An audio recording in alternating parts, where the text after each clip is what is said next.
নমস্কার বন্ধুরা, welcome to cooking with ইচ্ছে। আজ আমি আপনাদের সাথে এমন একটা টিফিন রেসিপি শেয়ার করব যেটা বানানো যাবে মাত্র 5 মিনিটে, আর সেটা হবে ভীষণ হেলদি একটা রেসিপি। কোনো স্কুলে এটা না দিতে আপনাকে বলবে না, কেননা আজ আমি যে রেসিপিটা বানাবো সেটা কোনো রকম ময়দা বা কোনো আনহেলদি জিনিস দিয়ে বানাবো না। জাস্ট লাস্টে আমি একটু সস অ্যাড করেছি, সেটা টেস্টের জন্য, আপনারা সেটা স্কিপও করতে পারেন। রেসিপি বানানোর জন্য আমি রাত্রে খানিকটা সবজি কেটে রেখেছিলাম, আর সকালবেলা একটু ক্যাপসিকাম, একটু রসুন আর পেঁয়াজকে কেটে নিয়েছি।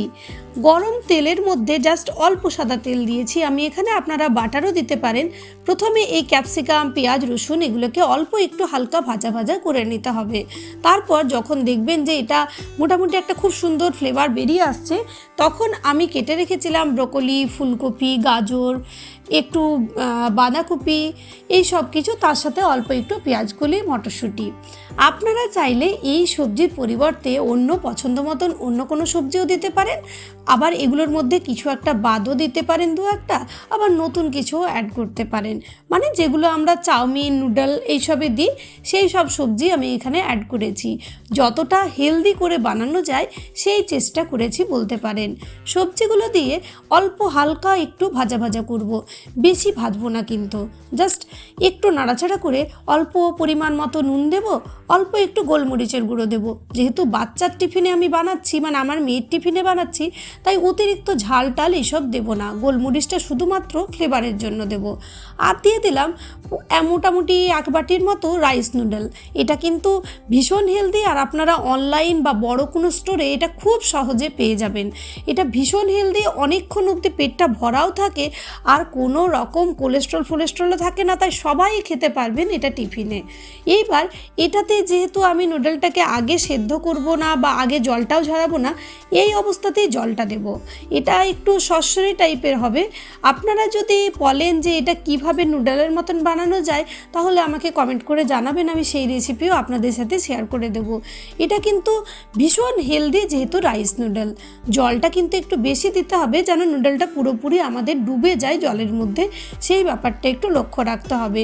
আর যেহেতু রাইস নুডল সেদ্ধ হতে মোটামুটি ওই 4 মিনিট লাগবে, মিডিয়াম ফ্লেমে 4 মিনিট এটাকে আমি ঢেকে রেখে দেবো। তাহলে কি হবে, এটা খুব সুন্দরভাবে সেদ্ধ হয়ে যাবে, আর এটা বানাতেও খুব একটা সময় লাগে না। সেই সময়টা আপনি নিজের বাচ্চাকে রেডি করার জন্য দিয়ে দিন। চলুন, 4 মিনিট পরে দেখুন কি সুন্দরভাবে আমাদের নুডলটা এরকম হয়ে এসছে। আমি এই অবস্থাতে কি করব, একটু নেড়েচেড়ে দেখে নেব যে সবজিগুলো সেদ্ধ হয়েছে কিনা। তারপর আঁচটাকে অল্প একটু বাড়িয়ে দেব।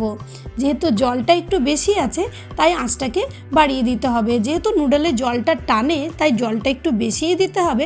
আর এটা যত ঠান্ডা হবে ততই কিন্তু জলটা টানতে থাকবে, যেহেতু এটার মধ্যে যে ফেনা ভাব থাকবে, মানে রাইস নুডলের যে ফেনা থাকবে, চালের যে ফেনা হয়, সেটা কিন্তু এটাকে ধীরে ধীরে আরও শক্ত করতে থাকবে। রেসিপির টেস্ট বাড়ানোর জন্য আমি এখানে দিয়ে দিলাম অল্প একটু লেবুর রস, অর্ধেকটা লেবুর রস এখানে আমি ব্যবহার করছি। আপনারা যদি আরও বেশি দিতে চান, মানে আরও একটু টকটা বাড়াতে চান, তো অবশ্যই দিয়ে দেবেন। এখানে কিন্তু আমি কোনো রকম ভিনিগার দিচ্ছি না, এটা একেবারেই হেলদি হবে। আর এখন আঁচটাকে আমি একেবারেই বন্ধ করে দিয়েছি। তারপর দিয়ে দিচ্ছি অল্প একটু টেস্টটাকে বাড়ানোর জন্য টমেটো সস। যেহেতু রাইস নুডল অতটা টেস্টি হয় না, তাই টমেটো সসটা আর অল্প একটু চিলি সস দেব। যদি রাইস নুডলে না বানাচ্ছেন, আপনারা আটা নুডলে বানাচ্ছেন, তাহলে কিন্তু এটাকে দেওয়ার কোনো রকম দরকার হবে না। এমনিতেই ওটা কিন্তু ভীষণ টেস্টি হবে। তবে আমি বলবো রাইস নুডলটা পেট ভরাতেও কিন্তু অনেকক্ষণ ধরে সাহায্য করে, তাই রাইস নুডলেই চেষ্টা করবেন। আর একান্তই না পারলে অবশ্যই কিন্তু আটা নুডলেও বানাতে পারেন, আবার ম্যাগি দিয়েও এই রেসিপি বানাতে পারেন। তবে সেই ক্ষেত্রে সময়টা একেবারে কম লাগবে, সেগুলো সেদ্ধ হতে সময় অনেকটা কম লাগে। এখন সসগুলো দিয়ে ভালো করে অল্প একটু নেড়ে চেড়ে সমস্ত কিছু, এই যে লেবুর রস, সস, সব কিছু একসাথে ভালো করে মিশিয়ে নিতে হবে। যাতে সমস্ত কিছুর ফ্লেভার এর মধ্যে অ্যাড হয়ে যায়। দেখুন এখন কি সুন্দর হয়ে গেছে এটা। এবার চলুন এটাকে ঠান্ডা করে নিয়েছি, দেখুন অনেকটাই জলটা টেনে নিয়েছে। এখন এটাকে টিফিন বক্সে আমরা দিয়ে দিতে পারবো। এটাকে আপনারা যদি বাড়িতে খাচ্ছেন তাহলে অল্প গরম করে খাবেন, যখন বানাচ্ছেন তারপর গরম গরম খেলে টেস্টটা আরও বেশি ভালো হবে। আশা করি এই হেলদি এবং সুস্বাদু রেসিপি আপনাদের নিশ্চয়ই কাজে লাগবে।